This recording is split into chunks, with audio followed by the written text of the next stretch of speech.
Bonjour les gars, alors sur les terrains de modélisme on voit de plus en plus de modèles électriques, mousse ou même de gros modèles. C'est vrai que c'est facile à utiliser, ça fait pas de bruit, ça a des avantages. Mais le thermique ça a quand même du charme et on trouve de moins en moins de gens qui sont capables de faire fonctionner correctement un moteur thermique alors que pourtant c'est simple. Donc cette vidéo a pour but de vous faire voir simplement les bases pour fonctionner correctement avec un moteur thermique et prendre du plaisir en faisant un petit peu de bruit et de la fumée. Voilà.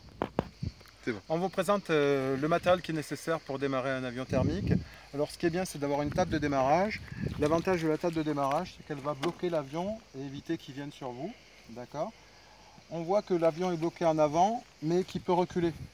Donc il faudra faire attention si jamais les moteurs démarrent en arrière, parce que de ne pas mettre la main pour essayer de le rattraper de toute façon, donc on verra ça un petit peu plus tard. Donc la table de démarrage c'est assez sympa pour pouvoir démarrer.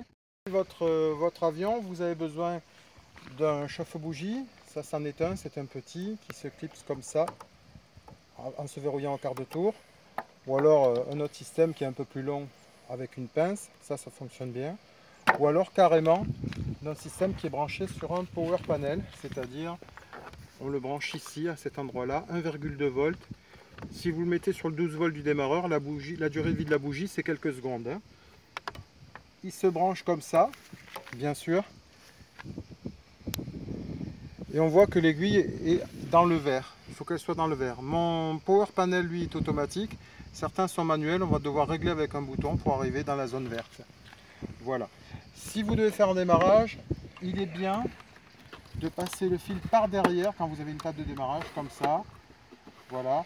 De façon à éviter que le fil vienne dans le champ de l'hélice. Comme ça, on est sécurisé. D'accord ? Voilà.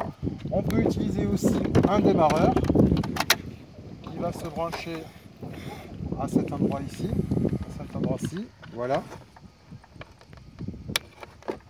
comme ça.